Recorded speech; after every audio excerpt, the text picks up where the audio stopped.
Univers des stars a toujours été un grand plaisir pour moi, chers amis internautes, pour la confiance que vous avez toujours donnée à cette émission. Aujourd'hui, nous sommes avec Ali Djabir Mamba, c'est lui qu'on appelle les leaders incontestables, les leaders Yamou Foudé, leader Yalwanda, qui va devoir répondre à nos questions dans cette émission Univers des stars. C'est la troisième fois que nous puissions les recevoir dans cette émission. Leader, Boatard. Boatard, Tom Fouitouma, les grands journalistes. Leader. Bala suka tukutana na yo tobetaka masolo ya disque po mingi mingi tozolo ba mission baza robeta na Luanda awa baza makasi na interprétation de baza robeta pena sele na CTT na osala ba biloko eza ya bango moko na ebite yo lelo oza na studio ozo sala nini po prometaki biso osala album na yo mais oza précédé po mokilezi ape disque Ali Djabir te olobaka bongo siko expliquer na ba internet to ba bisa évolution oza na studio oza évoluer. Bon, toujours évolué très bien. Vous m'avez en 2016, bon, on a fait un bilan. Il y a l'année 2016, on a fait 2016, les kaki très bien. Tout mon agibiso, na ba promotion ma casse to sagi pour un groupe. Quoi nous so zalagina ko ba groupe te ba comprendre que groupe Ali Djabir Mamba vraiment et bani sikoyo. Bon, lokola to longo na plan wana ya ko yeba na 2016. En 2017, tu as présenté Binoga que photo ça là vraiment il faut vous savourer car la musique nabiso la bonne musique au biso to bombeli bino na studio tozo bimisango na année oyo en tout cas année oyo ko ça pété il faut vous biloko ya orchestre banzembo ya bien bozango vraiment tout on a zaina on est-ce que tu connais ben titulé à disque bon disque nabiso nde to zaboye bon nga nazo pesa titre nango ezali kaka dans bande filante bao baebi soki na télévision bamonaka baécrit moko elekaka na se bapesaka information ya mokili mobimba donc ngai mpe donc disque nango nakopesa vraiment ekozala mpenda donc na banews ebele oyo tokoforme na mokili yango topesa yango kombo la bande filante on toloba tout à l'heure alopesi bilan ya 2016 dévier ma question à la tenue dans studio bozana niveau nini sûrement bois Jonas. Merci beaucoup Toms na studio toza déjà na niveau déjà ya ko couler kaka ba voix tozo couler ba voix déjà na ba chanteur tozo couler ba voix instrumental et c'est salama qui programmation siko toza na étape ya ko couler ba voix na studio ban filante et ça contiendra combien de titres bon et kozala vraiment na ba volume ebele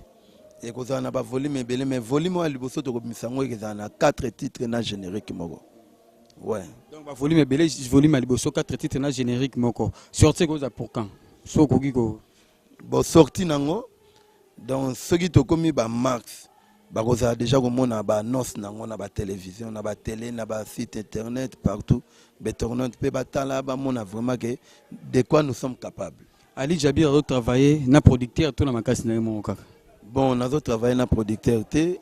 naza vraiment ngamoko, na ba puis au ba bombani na simato mais ka usala makamango kende bien. Après moi on a tina ngotanga comme. Bon, après on a ngotanga net ba Carlos Mvula baza vraiment na sima, il faut quoi avouer l'homme à son époque. Carlos Mvula za na sima wana azo pusa makambu na papa Daniel Lutumba azawana azotikate azo pusa makambu ba Fabrice Nteka baza na poto ba otikate na bosa nte Chako Denewade ba mega Denewade bango tu bana wambo bazawana na sima bazo pusa makambu baze belé mais totanga na oyo leader depuis ngana ye en Luanda c'est une année presque alors et là on a sali constat a ezaki bino je ne sais pas, c'est pour la toute première fois que mon artiste musicien m'a évolué à sali disque na koloba na habité tchétché des balles à sali disque kepi na Kinshasa à que aussi dans promotion ah on a l'habitude car sali Mwanzembo otindi kuna na Kinshasa pa ser nanga mami lela que j'ai salé en passant ma concert azole kisa ndeto la en 2009 na manziba Fabien Tseka les boss américains que j'ai salé en passant également ils ont les cas moi des 3 nzembo bon ba système on mais avec Tchétché les balles la moni a osé que ça la disque avec au moins 8 ou 12 titres comme ça à qui ça sali promotion. C'est la toute première fois, il faut qu'on félicite, il faut qu'on loue ba initiative wana. Na habité au lobby disque mais comment jour en haut moi deuxième boka comment les moi générique et si je ne sais pas ce qui toujours pena aux ba disposition sur ezali ouais aussi ba disposition pour que ezala pena album na ba condition o pena singeli pour que eleke c'est pédicile ndenge tchétché les balles passent. Bon, merci nazo pesa tchétché les balles, merci beaucoup na courage yazaki ya ko sala eloko wana eza bien. Mais Tom, yoza grand journaliste, oyamba batebele, oyamba papa wemba, oyamba ba MNA, oyebi musique ndenge zala. To sala album pour vendre na ndaku te to ba famille na obayoka. Album il faut betaka partout. Ndenge to za na Luanda okoti boyoki album, okoti boyoki album, okoti boyoki ntembo ezobete za bien. Bon, oleke ozwa au sale album pour tiko sala ba ba monaka donc au sale lokola li otote. J'ai des balles à sali. Bon, en vrai dire pour nga na to za na Luanda na to yoka ngote. Eza bongote. Na ebi disque tchétché les balles à sali oka tika sala na yi. Selon Ali Djabi. Selon nga eza bongo, mais n'encourager abaksa siko promotion pour éthique la ye nanda koute. Abaksa promotion, abaksa ba recherche belé, abaksa ba spiritualité pour disque ezala vraiment disque. Tozana mukili moko eza ya ba kalitro. Mukili wana soko yebeli yangote osaka makambo ezolekoloka na famille. Tangelo motulo ba wana tout à l'heure eza spiritualité. Na makambo musique tangelo ba spiritualité donc il m'a mona fait na kama kisi. Donc il faut que ça kisi. Bon, kisi ezaka ko kene pa ngangate. Ba pasteur pe bazo salango ba bishop pour me pe so na concentré na ya ko tanga bonzambe na kati na ngape ekesala makamba mine. Bonzambe kati na yo sala nzembo, o sala ba biloko zo glorifier mokili. Nzambe na makambo wana la kati ba benga bino musique mokili. Comment est-ce que yo sa bishop romain, bishop romain akota na makambo o yo zo pesa nzambe lokumu to kuno ya kaka. Chéri nanga na ba la ki bienté. Chéri nanga na sala ki be makambo mokili. Bon, magama mokili wana obiso tozoloba spiritualité et musala nyoso o mutasalara esengaka yeke il faut azala na spiritualité eza na deux étapes eza na côté batu bakenda mso batu bayebi mais biso mingi tozala na bonzambe yango mona magama ngo ezo simba kaka babitelemela côté oyo epesamelaka yo neti nge pesamela nga côté wana c'est ba passer ba tema boko nazo mona bien ba msu esimbela bango na bande msu wana na ebite mais bazela kaka la bande filante et ko sala succès mututu akoyoka ko sepela chaque vendredi Ali Djabi répéter na bébé Mac ici kani awa tout ça ko tourner espace kitoko ya papa Mac asela biso chaque vendredi au répétaka surtout biso ça la bilan mo ya 2016 na ba répétition sur sali ya ba séance répétitive sur sali durant l'année passée ou l'année aussi la 2016 est-ce que yo ça là peut bénéficier dans tout ça si ceux qui n'ont le bon côté bat ba mona nga ingrat on a vu et apporté beaucoup de relations et banisi orchestre makasi bato nyoso ba utaka poto bayaka Luanda bato ba utaka kini bayaka Luanda ba amina biso ba collègues na biso musiciens bango nyoso j'espère mona ba on a ba répétition cela veut dire quoi to avant omoni ko avancer na makambo ezali te kaka ke non osombela ngo karasika non musu ezali kaka ke o sentir vraiment que téléphone na banda ko sonner moins et comme peut ko sonner belé na bato ba relation ya libanda ya kati donc cela veut dire mo faut tala que non en tout cas vraiment année o na bossé pour ni c'était ba séance wana ya vendredi elingaki sa biso pe moins les choses mais loko automatique vendredi ba tout ba yebi Luanda mombake chaque vendredi soko na bébé Mac okokuta Ali Djabi na orchestre na bazo travailler donc c'est bien babi ba vendredi ya Ali Djabi ekomi mpiaka balobi ekomi mpiaka bon ba obakoloba ekomi mpiaka c'est bien les camunio sezalaka même kolia ceux qui mutu allié atondi et comme on a air moboy il faut aluka moi dessert donc ndenge wana neti biso na expliquer ne balobi komi piaka kokoma piaka tezali by fort nanga mo nazale msu na batam msu na obike non lelo na lembisi tam msu na pesa kustam eza bongo eza ndenge nga moko na okanisa mais piaka te so na biki non etonda etondi na so na biesa boisa mais bato bayaka na bango quand même par rapport ya par rapport quoi so le betonde na ko ningisa to ndenge nini po bi yo mo mto sali bo lo ko mo mto kangi nanu eza ba plainte yo mo okenda ko ningisa po ça plainte bon ko ningisa ezali nango moni ndenge toza boye toza mingi na spiritualité tozotala makambo oyo ezosenga ke tosala tant oyo esengi ke sala bosali tant oyo esengi bosala boye te kosala boye te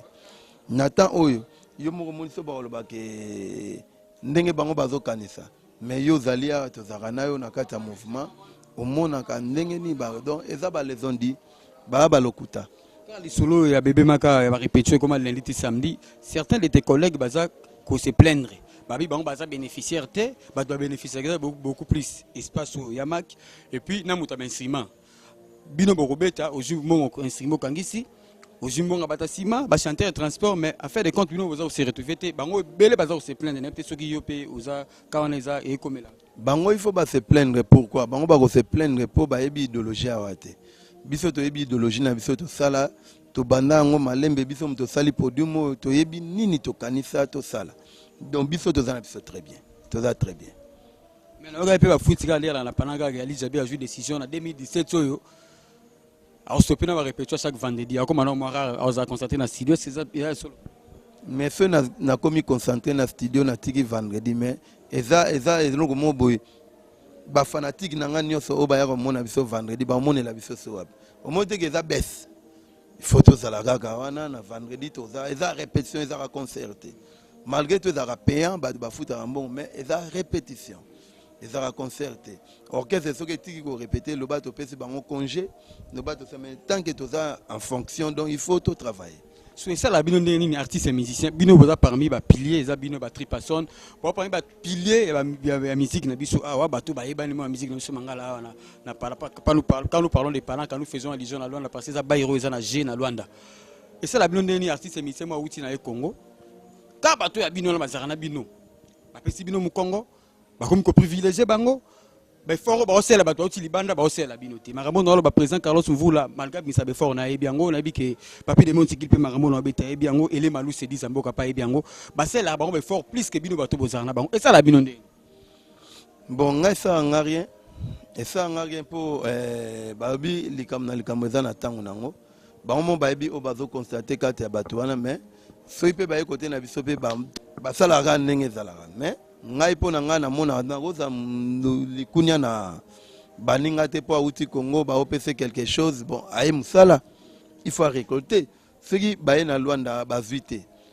ba mona net biso pe to soka te tant ba on ba oza ba on pe ba mona ke bana mai côté kuna baza bien po ba to soka ki vena moi bala et ça la bango pe bien biso pe ça la biso bien po oyambi mpana mboka azongi mboka leli au moins que yo moko to tikala kana ba bana ba sala rien bana mai wana donc ba kuna to tiki bango wana donc bazana logo te mais ceux qui bazue logo ba bimi ba kei donc c'est que biso koto pe to ça très bien donc nga penda na betela bato wana maboko ba aider bango ceux qui baye batala rapende pe ba aider biso pe ça très bien très bien. Alors Ali Djabir a bien répondu tout comme déjà okende lentement mais sûrement oxy dans la caméra de la République déjà au Salangasine n'a habité moi message particulier au pesa na batio sur Rolanda aussi www.congodialogue.com grâce ya moko la femme à la haute définition maman Francine Ngembe programme et mouvement rapidement au 26 staff candidat Zalara. Bon programme en mouvement zali année au base de la bande filante ezoya et ko sala bango bien ba ko sepela banzembo bien zana kati bon minga ko lobezate pour na ba staff na ngai nazo pesa mbote pa ya papi mamba yo moko landaki émission elekaki ozo ko encourager ba faire c'est bien na pesi yo mbote belé pa ozali na pesi masana nga Brice Mampuya na pesi ndeko na ngai wajo kisa idée pardon na kati au continuer question mo elingana tuna yo dernièrement avant boule si la je crois qui na mi-décembre au bête concert mon collègue na Janeli concert on va bien au concert de l'année zalaki le wala to lo la fara jour betandu le wana au s'entendait ni passer Janeli c'est un grand chanteur il faut le reconnaître. Oui Janeli c'est mon frère un grand chanteur bon nous le wana to ça gango pona ko CPSA public na biso batala biso ane mobimba et singa ke to sala mo eloko mo po ezala bien biso nyonso na bango yango moni to sala ki eloko wana po ezala vraiment très bien et puis ça inga vraiment esengo makasi na ndenge mona mai Janely to sepeli saki public ekendaki vraiment très bien bata palanga babi Djabi a préparé donc a joué guitare donc a forcé mingi logo ezaki concert mo bakobeta na Atlantico pendant que Janely a forcé na été Djabi a sali be fort nyonso pour que mukwana ko sabende na palanga teza zolo pour nous les beta mais na fief na mabelo na palanga na bibo ko forcer eza dire mais musique nyonso ba préparango omoni vient na biso de la forêt ndenga za na mushinda donc makambo ko sala yebiango et non aya kokuta makambo de te musique un musicien un leader a même un groupe na makambo ayebi déjà que na kosala boina obanda boina suka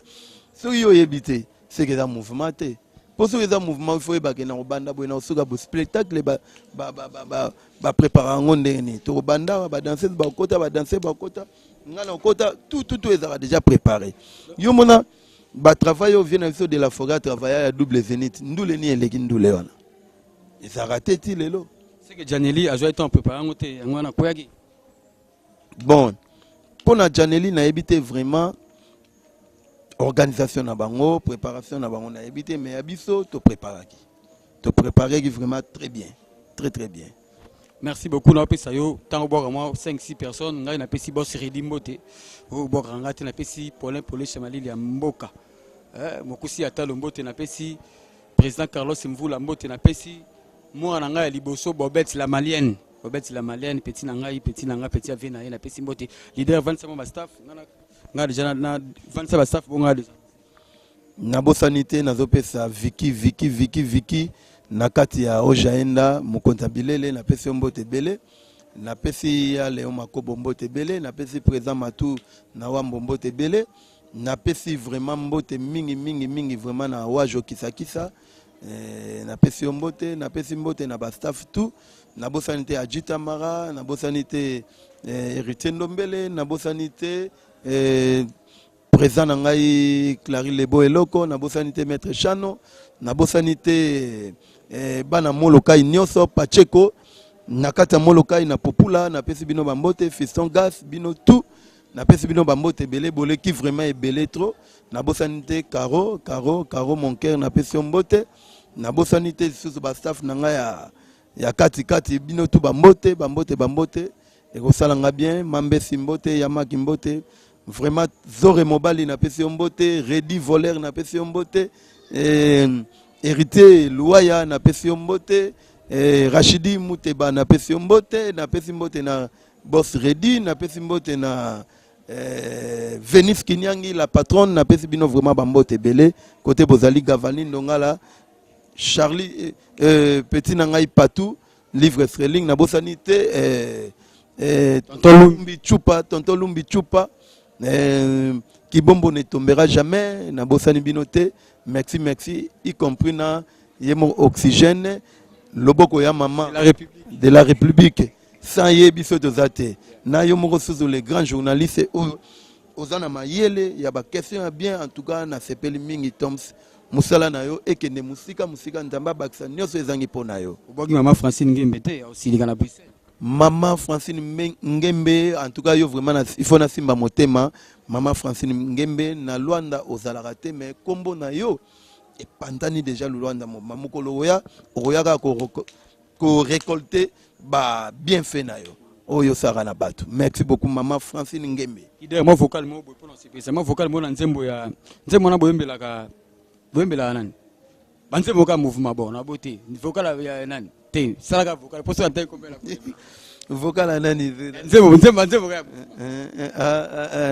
malune vandome bleve mara na plere nanga yo mama nanga Francine Ngembe ngana lela kayo pourquoi lelo komi miso mai maye mama pourquoi français na yo ekoroti. Merci beaucoup leader, merci beaucoup, merci Oxy de la République, Agna Caméra, merci. La vidéo tout besoin sur l'andabi sur www.congodelong.com 2017 ceux qui salundé qui salou, vidéo bateau bo meka boké bateau. Bana marambo na tanga. Ali Jabir Aïb marambo na obeta donc Oxy de la République, JPK na kobo sanate. JPK